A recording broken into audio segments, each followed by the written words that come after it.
નમસ્કાર, good morning. હું શાહીન, આપ જોઈ રહ્યા છો સ્પાર્ક ટુડે ન્યૂઝ. મોર્નિંગની શરૂઆત કરીએ ન્યૂઝપેપરથી. તો નજર કરીએ ગુજરાત સમાચારની આજની મુખ્ય હેડલાઇન્સ પર. ધરતીકંપ સમજી લોકો ઘર છોડી ભાગ્યા. 40,000 લોકો પરથી મોટી ઘાત ટળી. ગુજરાત રિફાઇનરીમાં પ્રચંડ ધડાકા સાથે આગ લાગી હતી, જેમાં 2ના મોત નીપજ્યા. ગુજરાત રિફાઇનરીની દુર્ઘટનાએ ફરી યાદ દેવડાવ્યું. વડોદરા જીવતા બોમ્બ પર બેઠું છે. આસપાસ 1,000 કરતાં વધારે કેમિકલ ઉદ્યોગો. અનેક મકાનોને આગ લગાવ્યા બાદ પોલીસ સ્ટેશનને નિશાન બનાવવા પ્રયાસ. મણિપુરમાં પોલીસ સ્ટેશન પર હુમલો કરવા આવેલા 11 કુકી ઉગ્રવાદીઓ ઠાર. ચૂંટણી પ્રચાર વધુ ઉગ્ર બન્યો. પંચને ભાજપ કોંગ્રેસની સામસામે ફરિયાદો. કોંગ્રેસને કોમવાદી આદિવાસી વિરોધી બતાવી ભાજપની જાહેરાતોથી વિવાદ. સુપ્રીમ અદાણી અંબાણી જેવા માટે જ છે વકીલ, કહ્યું તમારું લેક્ચર સાંભળવા નથી આવ્યા, CJIએ કહ્યું. હાઈકોર્ટની ગોવા બેન્ચે નીચલી કોર્ટના આદેશને પલટાવ્યો. યુવતી પુરુષ સાથે હોટલના રૂમમાં જાય એટલે સમાગમ માટે સંમત છે તેમ ના મનાય. કમાટીબાગના ઝૂમાં કામો નહીં થતા કમિશનરને રજૂઆત. ઉમરેઠ BAPS સ્વામિનારાયણ મંદિરના પૂજારી સામે દુષ્કર્મની ફરિયાદ. સોમા તળાવ પાસે જાહેર રોડ પર ગાય દોડતા લારીવાળા અને કાર ચાલક વચ્ચે ઝઘડો. આણંદ જિલ્લાના રાજપુરા ગામની મહી નદી પર બુલેટ ટ્રેન કામગીરીની દુર્ઘટનાના 6 દિવસે PM રિપોર્ટ આવ્યા નથી. મધરાત બાદ આગ કાબૂમાં આવે તેવી શક્યતા. ગામડાઓના લોકોને જાગૃત કરાયા. રાત્રે પોલીસ પેટ્રોલિંગ ચાલુ રાખશે. ભાજપના સ્નેહ સંમેલનમાં ફરી સંગઠન અને ચૂંટાયેલા પ્રતિનિધિઓ આમને સામને. રિફાઇનરીની કામગીરી પર ગંભીર સવાલો. બ્લાસ્ટ બાદ 5 કિલોમીટર સુધીના વિસ્તારમાં કાચ તૂટ્યા, પણ એક સાયરન ના વાગી. આગને કાબૂમાં લેવા માટે કુલિંગ સિવાયના વિકલ્પો શોધ. હવે નજર કરીએ દિવ્યા ભાસ્કર ન્યૂઝપેપરની મુખ્ય હેડલાઇન્સ પર. બીજા ધડાકા સાથે ટેન્ક ફાટતા ઉછળેલા બેન્ઝિનથી બીજી ટેન્કમાં પણ આગ. ત્રીજીને બચાવવા પાણી ફોર્મથી કુલિંગ. પહાડી વિસ્તારમાં બરફવર્ષા થઈ ન હોવાથી ઠંડી શરૂ ન થઈ. નવેમ્બરના અંતિમ સપ્તાહમાં માવઠા સાથે ઠંડીનું જોર વધશે. ફોરેસ્ટ ગાર્ડનની સ્થિતિ દયનીય. વાઘોડિયા રોડ પર વિતરણ માટેના 1,000 છોડ સુકાયા. મેયરના વોર્ડમાં ભુવાનું 1.5 માસે પુરાણ નહીં. રોડ વચ્ચે મશીન મૂકી રાખતા રોષ. કોયલી રિફાઇનરી 10 લાખ લીટર ટેન્કમાં પ્રચંડ ધડાકા પછી આગ. 2 કર્મચારીના મોત નીપજ્યા. 24 કલાકમાં આગ ન ઓલવાય તો ઝેરી ધુમાડો નીચે આવશે. પ્રવાહી સ્વરૂપે સંગ્રહાતા બેન્ઝિન ટેન્ક સુધી આગ ફેલાઈ. આ પ્રવાહી સૌથી જ્વલનશીલ. વરસાદી ગટરમાં તણાયેલા યુવકના પરિવારને 5 વર્ષે સહાય ન મળી. મદદ માટે પત્ની પાલિકામાં પહોંચી. વડોદરા અને ચંડીગઢ વચ્ચે 4 દિવસ મેચ રમાશે. કાલથી શરૂ થનાર કૂચ બિહાર મેચ માટે મોતીબાગ મેદાન તૈયાર કરાયું. હિઝબુલ્લા ઇઝરાયેલના હાઇફા ઉપર 90 રોકેટ છોડ્યા. રહેણાંક વિસ્તારો ટાર્ગેટ. વેલનેસથી જીવનને લાંબુ અને નિરોગી બનાવવા પ્રયાસ. એક કેપ્સ્યુલથી દિવસભરનો થાક દૂર થઈ રહ્યો છે. હર્બલ ડ્રિંકથી ફેટી લીવર રિવર્સ થઈ રહ્યું છે. નવી વ્યવસ્થા. સિનિયરો નબળા જુનિયર વિદ્યાર્થીના મેન્ટર બનશે. ભણશે, આગળ વધશે. PM શ્રી કેવીમાં બડી સિસ્ટમ શરૂ. શાહીબાગમાં આજે 200 જગ્યા માટે ભરતી મેળાનું આયોજન. વિવિધ કંપનીઓમાં 2,000 જગ્યા ભરવા. આ મહિને 7 રોજગાર મેળા. FYના 3,000 છાત્ર 1.5 વર્ષે SYના ન પહોંચ્યા. હવે ATKT નિયમિત પરીક્ષા સાથે આપવી પડશે. ભણતર છોડાવી કામ ધંધો કરવા પુત્ર પર સાવકા પિતાના દબાણથી તકરાર. ટોયલેટમાં બોમ્બ લખેલી ચિઠ્ઠી મળી. જેદ્દા ફ્લાઇટ 11 કલાક રોકી રખાઈ. અપ્રિય ઘટના ટાળવા તંત્ર દ્વારા અગમચેતી રૂપે લેવાયેલો નિર્ણય. કોયલી સહિત આસપાસના 5,000 લોકોને ઘર બહાર ન નીકળવા આદેશ. વડોદરાની રિયલ એસ્ટેટ ન્યાલકરણ રત્નમ ગ્રુપને ત્યાંથી 150 કરોડના બિનહિસાબી વ્યવહારો મળ્યા. અંકલેશ્વર ONGCના અધિકારીને 3 વર્ષની સજા, ₹25 લાખનો દંડ. હવે નજર કરીએ ગુજરાત મિત્ર ન્યૂઝપેપરની મુખ્ય હેડલાઇન્સ પર. ટ્રમ્પના આવવાથી રૂપિયો હજી 10% નબળો પડી શકે. જસ્ટિસ સંજીવ ખન્ના બન્યા ભારતના 51માં ચીફ જસ્ટિસ. કાશ્મીર ખીણમાં સિઝનની પ્રથમ હિમવર્ષા બરફને માણવા મોટી સંખ્યામાં પર્યટકો પહોંચ્યા. ઉદ્ધવનો દાવો, ચૂંટણી અધિકારીઓએ તેમના બેગની તપાસ કરી. મણિપુરમાં અથડામણમાં 11 શંકાસ્પદ ત્રાસવાદીઓ માર્યા ગયા. કર્ણાટકના મંત્રીએ કેન્દ્રીય મંત્રી કુમારસ્વામીને કાળિયા કહેતા વિવાદ સર્જાયો. ડોનાલ્ડ ટ્રમ્પ પુતિને ફોન પર વાતચીત કરી યુક્રેનમાં યુદ્ધ સમાપ્ત કરવા અંગે ચર્ચા કરી. શેરખીની સીમમાં દિલ્હી મુંબઈ હાઈવે પાસેથી 45 વર્ષીય વ્યક્તિનો મૃતદેહ મળ્યો. માંજલપુરમાં ફ્રૂટની લારી ચલાવતા વ્યક્તિનું પડી જતા સારવાર દરમિયાન મોત નીપજ્યું. હાલોલના પાવાગઢ રોડ પર પાલિકા તંત્રનો સપાટો, નવી કોર્ટ અને હોટલ હેરિટેજ સામેના દબાણો દૂર કરાયા. છેતરપિંડીના ગુનામાં 2 આરોપીઓએ મૂકેલી આગોતરા જામીન અરજી મંજૂર.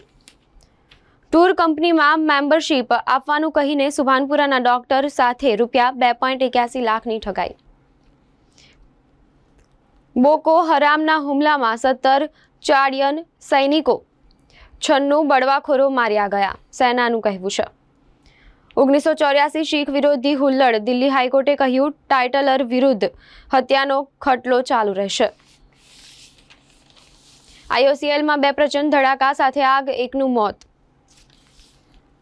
હાઈલી રિએક્ટિવ જ્વલંતશીલ આ ધુમાડો ખૂબ હાનિકારક, પર્યાવરણવિદ. સાંજે 8:30 વાગે વધુ એક બ્લાસ્ટ, લોકોને શ્વાસ લેતા તકલીફ. ક્રાઇમ બ્રાન્ચે આરોપીને રાજમહેલ રોડ પરથી દબોચ્યો. કાર ભાડે લઈ ગયા બાદ બારોબાર વેચી નાખનાર ઠગ ઝડપાયો. હવે નજર કરીએ લોકસત્તા જનસત્તા ન્યૂઝપેપરની મુખ્ય હેડલાઇન્સ પર. ચીને એરક્રાફ્ટ કેરિયર માટે પરમાણુ રિએક્ટર બનાવ્યું. ચાઇનીઝ સાયબર માફિયાના ઇશારે ગરીબ લોકોના નામે એકાઉન્ટ ખોલાવી ફ્રોડના ટ્રાન્સફર થતા સુરતમાં 866 વ્યક્તિ પાસે 112 કરોડ રૂપિયા પડાવનાર ગેંગનો પર્દાફાશ થયો. ઝારખંડમાં પ્રથમ તબક્કાની 43 બેઠકો પર પ્રચારના પડઘમ શાંત. જસ્ટિસ સંજીવ ખન્ના બન્યા દેશના મુખ્ય ન્યાયાધીશ, રાષ્ટ્રપતિએ શપથ લેવડાવ્યા. હ્યુસ્ટનમાં ઇસ્કોન દ્વારા ભગવાન વિના જ રથયાત્રા કાઢવામાં આવી. મણિપુરમાં CRPFની મોટી કાર્યવાહી, 11 કુકી ઉગ્રવાદીઓ ઠાર. લગ્નના માત્ર 1 જ માસમાં પરિણીતા પર ત્રાસ, કાર લેવા માટે નાણાંની માંગણી કરતા સાસરિયા વિરુદ્ધ પરિણીતાની ફરિયાદ. પોતાનો દોષ જોશો તો કર્મ છૂટશે, બીજાનો દોષ જોશો તો બંધાશે. વ્યવસાય એન્જિનિયર, પર્યાવરણ પ્રેમી મહિલાએ ઔષધીય નર્સરી બનાવી. શહેરમાં આજે ભગવાન વિઠ્ઠલનાથજીનો ભવ્ય વરઘોડો ધામધૂમપૂર્વક નીકળશે. સાવકા પુત્રને અભ્યાસ છોડી રૂપિયા કમાવવા માટે દબાણ કરતા પિતા સામે અભયમ્મા રાવ. કોયલીની IOCL રિફાઇનરીમાં પ્રચંડ ધડાકો, 1નું મોત, 7 કલાક બાદ પણ આગ બેકાબૂ. વાસના રોડની 5 સોસાયટીના રહીશોની વિજિલન્સ તપાસની માંગ. હવે નજર કરીએ સંદેશ ન્યૂઝપેપરની મુખ્ય હેડલાઇન્સ પર. ફટાકડા પર પ્રતિબંધ મુદ્દે દિલ્હી પોલીસના રેઢિયાળ તંત્ર સામે સર્વોચ્ચ અદાલતની ફટકાર. ફટાકડાનું ઓનલાઈન વેચાણ બંધ કરવા ફરમાન, કોઈ પણ ધર્મ પ્રદૂષણને પ્રોત્સાહન નથી આપતો, સુપ્રીમ કોર્ટે કહ્યું.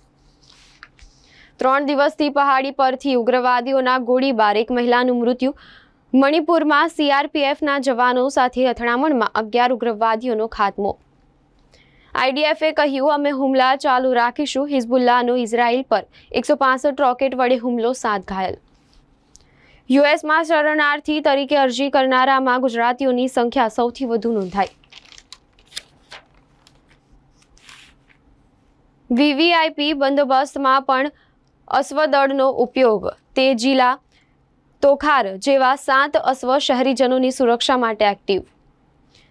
કોઈને ક્રોધ, લોભ, વિકારથી દુઃખ આપ્યું હોય એ બધું રૌદ્ર ધ્યાન, પૂજ્ય દીપકભાઈએ કહ્યું.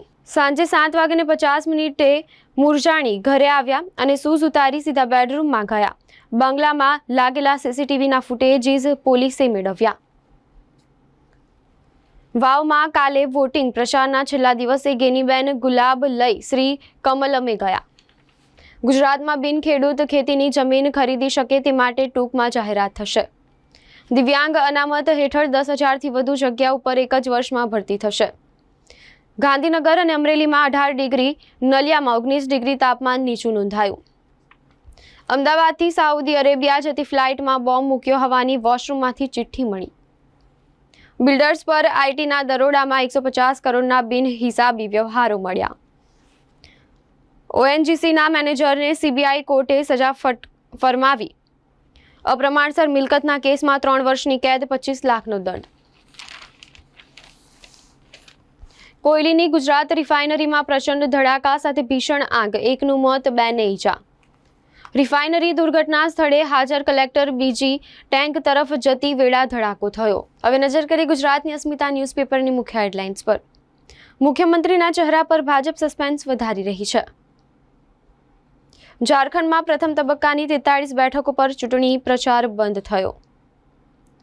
અમેરિકાની ટસ્કેગી યુનિવર્સિટીમાં આડેધડ ગોળીબારની ઘટનાથી અફરાતફરી થઈ. ઇઝરાયેલે લેબનોનમાં પેજર બ્લાસ્ટ કરાવ્યો હતો, નેતન્યાહુએ સ્વીકાર્યું. યુરોપમાં બ્રિટિશ પીએમ કીર સ્ટારમરની દિવાળી પાર્ટીમાં બિન શાકાહારી વાનગીઓ અને દારૂ પીરસવામાં આવ્યો. ગુજરાતમાં ગુલાબી ઠંડી શરૂ થઈ. ગાંધીનગર અને નલિયામાં 20 ડિગ્રીની નીચે તાપમાન. અમદાવાદમાં ગેસની લાઇન લીકેજ થતાં ભીષણ આગ, 2 વ્યક્તિ દાઝ્યા. અમદાવાદ શહેરમાં શરદી, ઉધરસ, તાવ સહિત વાયરલ ઇન્ફેક્શનના 6663 દર્દી. છેવાડાના માનવી સુધી સુવિધા પહોંચાડવાની તંત્રની વાત પોકળ. વાવ વિધાનસભા પેટા ચૂંટણીમાં મતદારોના મિજાજ સાથે રાજકીય આગેવાનોની સફર.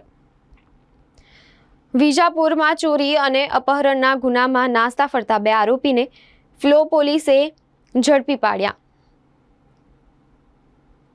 કડીની ગર્લ્સ હાઈસ્કૂલના ઇન્ચાર્જ આચાર્ય ₹14,000ની લાંચ લેતા રંગે હાથ ઝડપાયા. હેડ ઓફિસથી ફોન આવતા પોતાના નામે 21.89 લાખની લોન લેવાઈ ગઈ હોવાનું માલુમ પડ્યું. હિંમતનગરથી મુખ્યમંત્રી ભૂપેન્દ્ર પટેલે ખેડૂતો માટે પોષણક્ષમ ભાવે મગફળી, સોયાબીન ખરીદીનો પ્રારંભ. તો આ હતી અત્યાર સુધીના ન્યૂઝપેપરની મુખ્ય હેડલાઇન્સ. વધુ અપડેટ્સ માટે જોતા રહો સ્પાર્ક ટુડે ન્યૂઝ.